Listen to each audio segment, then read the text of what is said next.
guys, welcome back to my channel. My name is Christy, and today I'm going to do a short video on basic boondocking that I'm doing right now.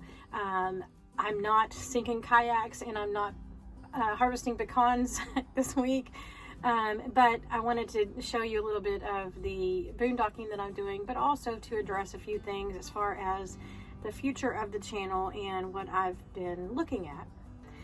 For those of you who follow some of the Casita sites on Facebook, you may have seen that I have posted my little Gidget for sale.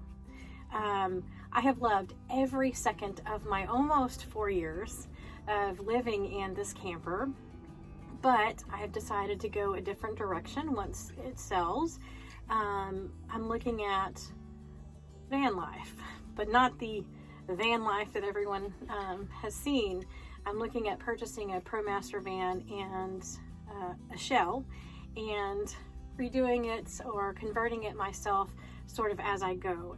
If you've watched my channel for long, you've seen me do a couple of no-build builds in a few minivans, and even in my SUV I did some car camping. So that is going to be the intent to start out when I get the van, so it'll be a no-build kind of thing, rather than purchase a van anywhere from $100,000 to $160,000, $180,000. I can't afford that, the one that's already converted. So for me, the reason I have decided to look at vans is because I am moving so frequently that the setup and breakdown constantly, it makes me stay in certain places longer because I just don't want to do it every day or every other day. And the van would give me a little bit more flexibility with that. Also, I can park in regular parking lots, or there's more options for places that I can take the van. So it's going to be kind of a no-build build for me in the beginning.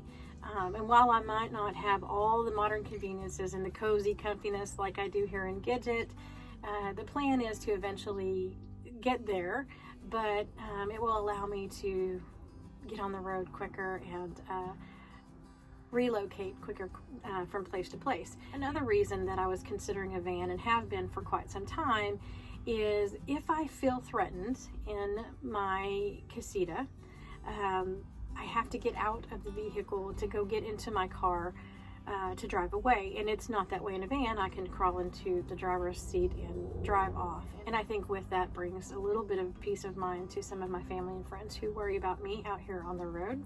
So my little Gidget is for sale, and I'll put the link below to the ad on the marketplace in case any of you guys are interested or know anybody who might be interested in that. But until she sells, everything's going to be status quo. I'm still going to be traveling in her because I love my Gidget. But when she does sell, I will get the van and we'll move on to the next chapter. As far as the content, I'm still going to go to the state parks. Everyone in Texas that I can go to, but I also am going to venture out to the other states and check out the state parks in other places. I'm also going to do a lot more boondocking. So the reason that I've been boondocking or off-grid for the last 4 days is I've been kind of assessing my power needs and paying attention more than I ever have to how many watts something is and how many amps, and trying to learn a little bit about the solar power and the battery backup systems and that kind of thing. Since my van won't have wired electricity right from the beginning, I've just been looking at some options, and so I wanted to have a better grasp of how of what my needs might be. So I've been using my Jackery 160 for the last 4 nights to keep my cell phone and my iPad and some other things charged. But today I wanted to test and see how quickly that my Jackery would recharge using the 12-volt plug here in the camper, since I am only on solar power right now and I have the solar panels charging the camper battery, and at the same time I am trying to charge the Jackery. So we'll see how that goes today and how long it takes to charge that back up. So right now, with the solar panels charging the camper battery and the Jackery charging currently off the DC port, that's the reading that I get for my battery. I'm going to go move the solar panels and see if we can increase that just a little bit, but not bad. So for the past 4 nights, I have been off-grid in the middle of a business parking lot.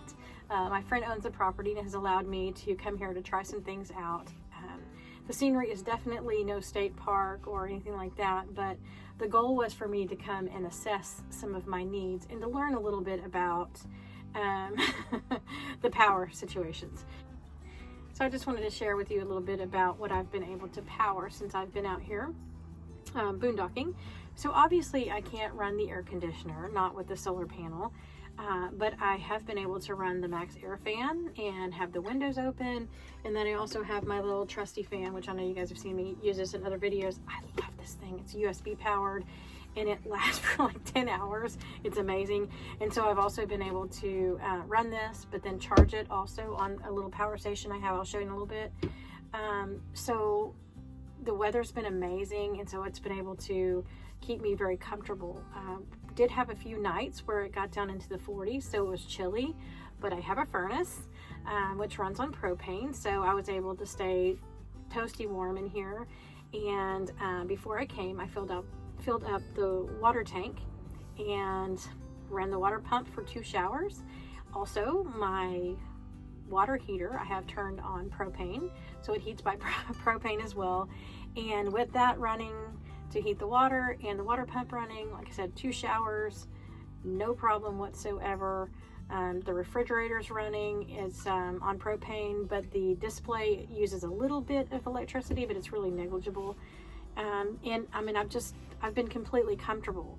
Now, I haven't been able to use my microwave, which if you watch my channel, you know I don't really cook, but, you know, sandwiches and things like that. So I know some of you have much bigger solar setups and have them mounted and all that sort of thing, but I haven't had much experience with that. So I got the plug and play, just the 100 watt panel, and I was very surprised to see how efficiently everything ran. I don't have a lithium battery.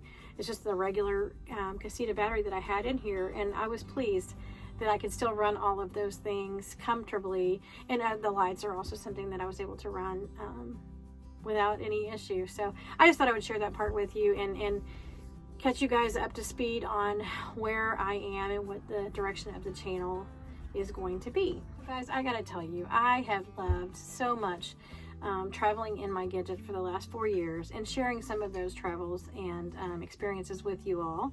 And it could be another year or two before I actually sell it, unless somebody's interested and they click on that link in the description and purchase my Gidget, in which case we start the next chapter. But either way, I'm going to be out there enjoying those little things, and I really hope you guys do the same. We'll see you next time.